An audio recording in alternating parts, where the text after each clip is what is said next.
देखिए arithmetic progression की कुछ प्रॉपर्टीज होती हैं, वो प्रॉपर्टीज हम प्रूफ नहीं कराएंगे, कुछ लिखे दे रहे हैं, कुछ जो जरूरत पड़ेगी उनको हम प्रूफ कर देंगे, ठीक है। जैसे पहली प्रॉपर्टी ये होती है कि मान लेते हैं कि A1, A2, A3 up to AN ये एक सीक्वेंस है जो कि किसमें है, AP में।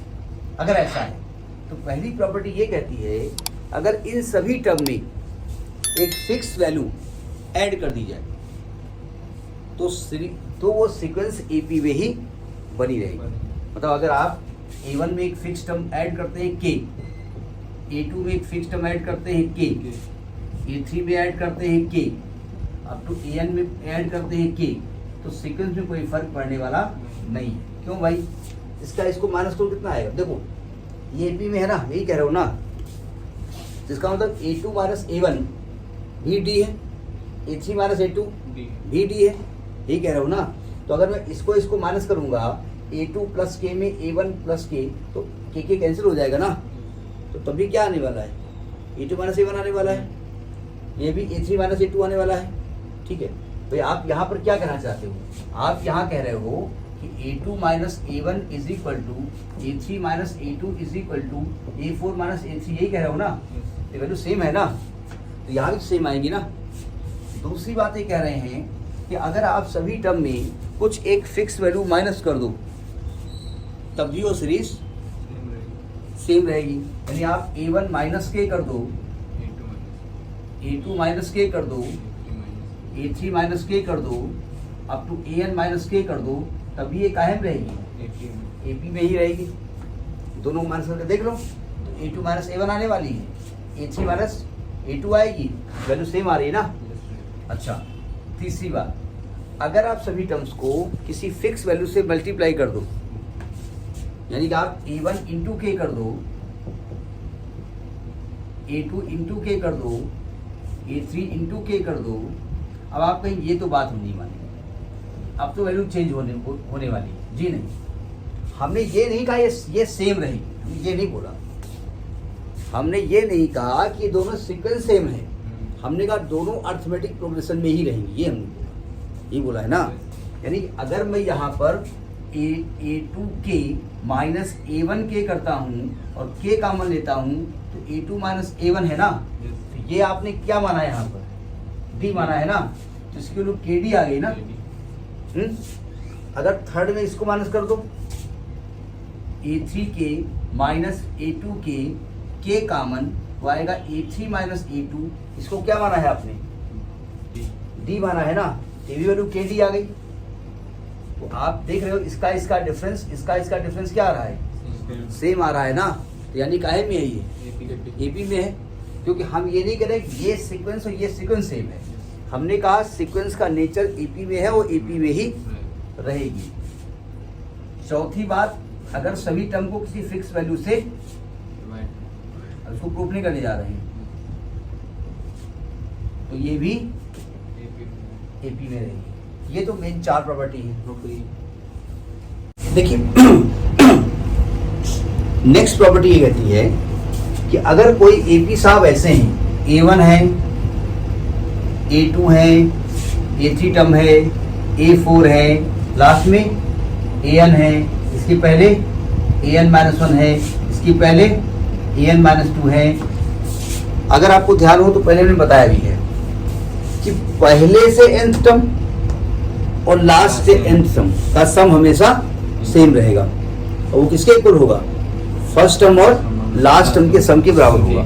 मतलब कहते हैं कि from beginning and from and equi distance पर अगर दो टर्म्स हैं तो उनका सम हमेशा फर्स्ट और लास्ट टर्म के सम के बराबर ही होगा। यानी अगर हम पहले से फर्स्ट टर्म क्या है A1 और लास्ट से फर्स्ट टर्म क्या है AN, तो A1 प्लस AN कर दें, या फर्स्ट पहले सेकेंड टर्म क्या है A2 और लास्ट से सेकेंड टर्म क्या है AN माइनस 1, इनका सम कर दें, या फर्स्ट से थर्ड टर्म A3, लास्ट से थर्ड टर्म AN माइनस 2, इनका सब सम क्या होता है, आपस में इक्वल होता है। और किसके इक्वल होता है, first term and last term के सम के इक्वल होता है। ये first term and last term के सम के इक्वल होता है, ठीक है। ये पीछे प्रूफ भी किया था हमने।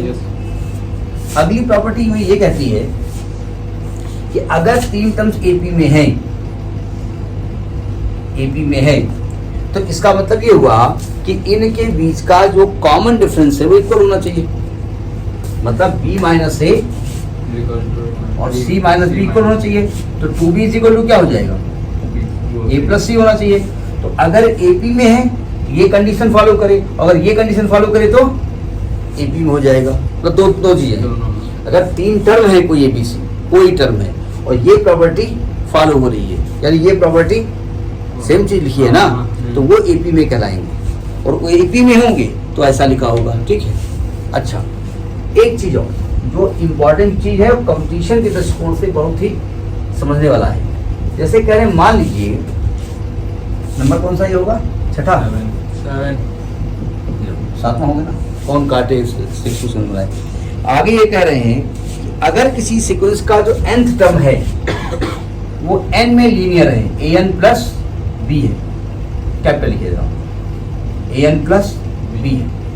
अगर किसी भी अर्थमेटिक प्रोग्रेशन का nth टर्म लीनियर में या किसी सीक्वेंस का n टर्म लीनियर में, मैं अर्थमेटिक नहीं बोला, तो वो सीक्वेंस एपी में होगी, पहली चीज। और उसका जो कॉमन डिफरेंस होगा वो देखो क्या होगा। आपने कहा ये एपी में होगी, प्रूव करना है। इसका फर्स्ट टर्म क्या आने वाला है, a प्लस बी आएगा, सेकेंड को 1 लिख दिया हमने। सेकेंड टर्म क्या आने वाला है, 2a प्लस बी आएगा। थर्ड टर्म क्या आने वाला है, 3a प्लस बी आएगा।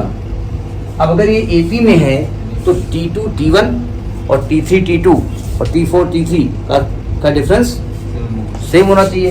तो मैं T2 माइनस T1 निकाले ले रहा हूँ, इनको इस माइनस करो तो A आएगा। ठीक है।